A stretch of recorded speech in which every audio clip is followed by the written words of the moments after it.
Hello to all students, welcome in new lecture video.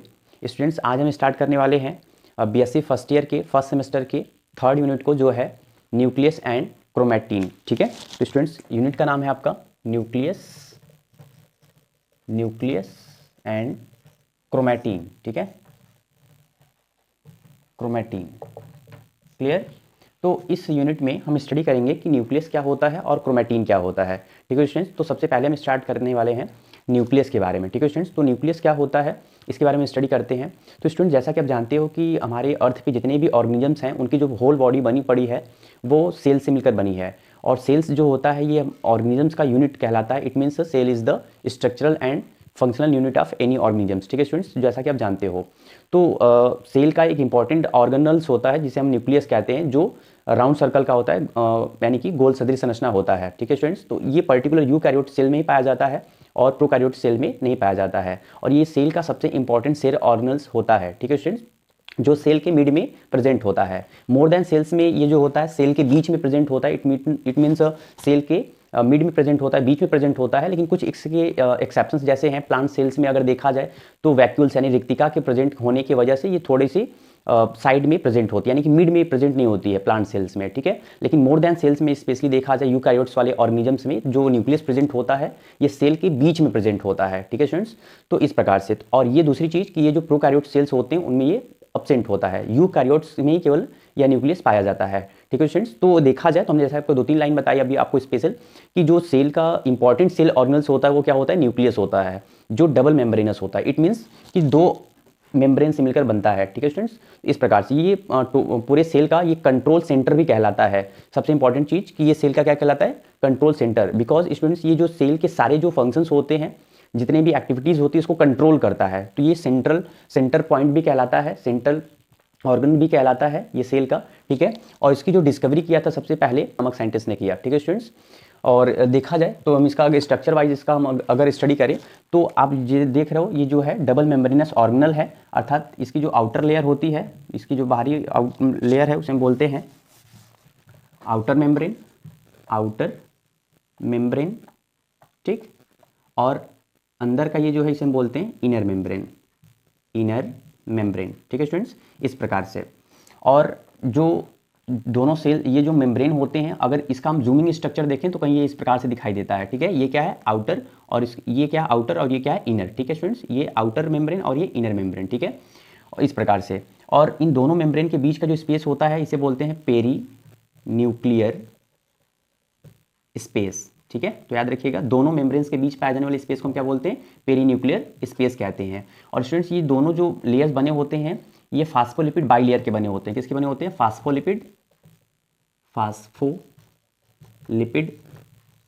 By layer के बने होते हैं। ठीक है स्टूडेंट्स, इस प्रकार से। तो ये जो न्यूक्लियस होता है ये डबल मेम्ब्रेनस होता है, इसका आउटर लेयर आउटर मेम्ब्रेन और अंदर का जो आवरण होता है मेम्ब्रेन होता है इसे इनर मेम्ब्रेन कहते हैं। ठीक है स्टूडेंट्स, और दोनों मेम्ब्रेन्स के बीच पाए जाने वाले कैविटी को हम बोलते हैं पेरी न्यूक्लियर स्पेस कहते हैं, या फिर पेरी न्यूक्लियर स्पेस बोलते हैं। और ये जो बना होता है किसका बना होता है, फास्फोलिपिड बाई लेयर का बना होता है। दोनों को अगर मिला के बोला जाए, इट मीन्स इनर मेम्ब्रेन और आउटर मेम्ब्रेन को अगर मिला के बोला जाए तो हम बोलेंगे न्यूक्लियर इन्वेलप। क्या बोलते हैं, न्यूक्लियर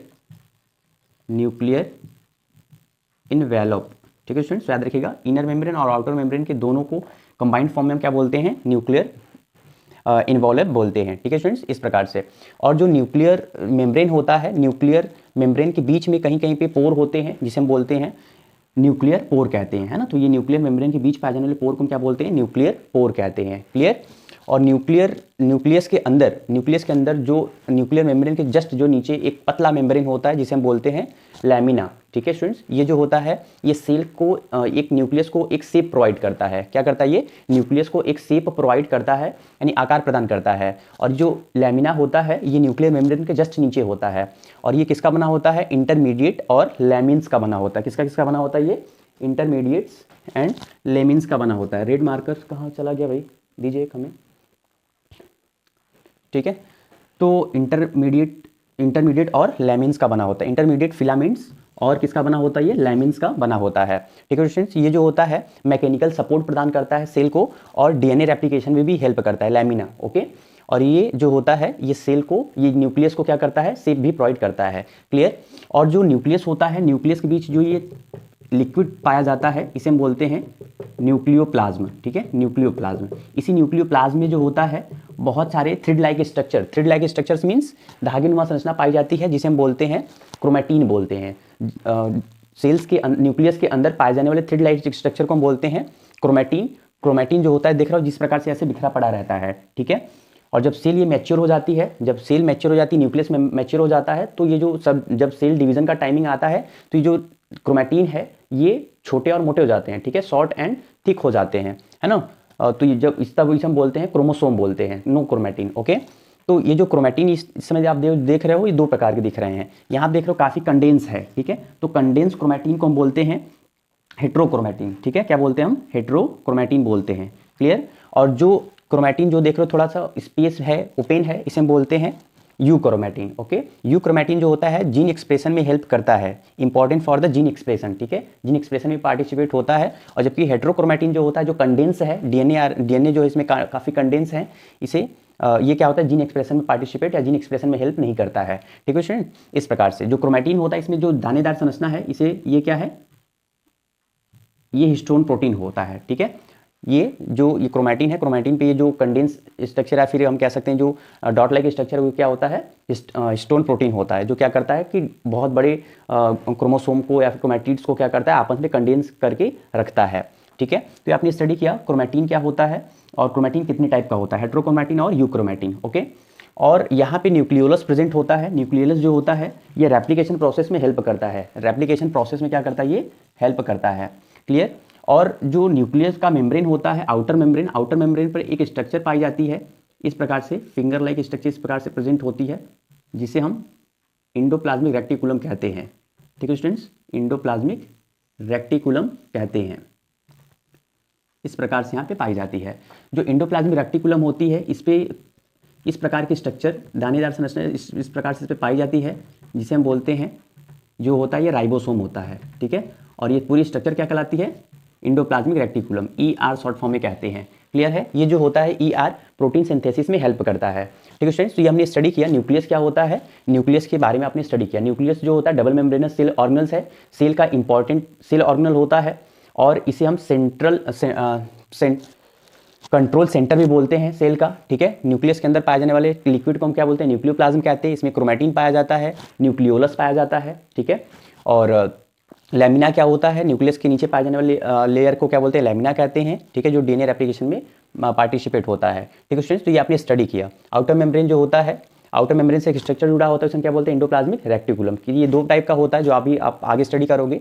ठीक है, SCR और RER। ठीक है, तो अभी हम यहाँ पे थोड़ा स्टडी और कर लेते हैं कि जो न्यूक्लियस होता है, न्यूक्लियस का फंक्शंस क्या होता है। तो जैसा कि स्टूडेंट्स हमने बताया कि जो न्यूक्लियस होता है पूरे सेल का ये कंट्रोल सेंटर होता है, ये सेल डिवीजन में हेल्प करता है तथा देखा जाए तो ये डीएनए रेप्लिकेशन में भी पार्टिसिपेट होता है। जो डीएनए होता है ये सेल की न्यूक्लियस के अंदर होता है, रेप्लिकेशन की प्रोसेस जो होती है न्यूक्लियस में ही होता है। ठीक है, तो हमने यहाँ पे फंक्शन लिखा है, जो सेल न्यूक्लियस होता है, न्यूक्लियस सेल डिवीजन में हेल्प करता है, ग्रोथ में भी हेल्प करता है और प्रोटीन सिंथेसिस में हेल्प करता है। प्रोटीन सिंथेसिस प्रोसेस में भी क्या होता है, ये हेल्प करता है and control heredity materials and DNA. ठीक है, इट मींस डीएनए ये जो होता है न्यूक्लियस जो होता है ये सेल के अंदर ये हेरिडिटी मटेरियल को कंटेन करता था। हेरिडिटी मटेरियल किसमें प्रेजेंट होता है, तो याद रखिएगा किसमें प्रेजेंट होता है, न्यूक्लियस के अंदर होता है। ठीक है, जिसे हम क्या बोलते हैं, क्रोमैटिन बोलते हैं। लेकिन जब ये टोटल मैच्योर हो जाते हैं, क्रोमैटिन शॉर्ट हो जाते हैं और मोटे हो जाते हैं, तो इसे हम क्या बोलते हैं, तब हम क्रोमोसोम का नाम देते हैं। ठीक है स्टूडेंट्स, तो क्रोमैटिन क्या है, यहाँ पे टॉपिक है आपका, यूनिट का भी नाम है क्रोमैटिन। तो क्रोमैटिन आप बताइएगा।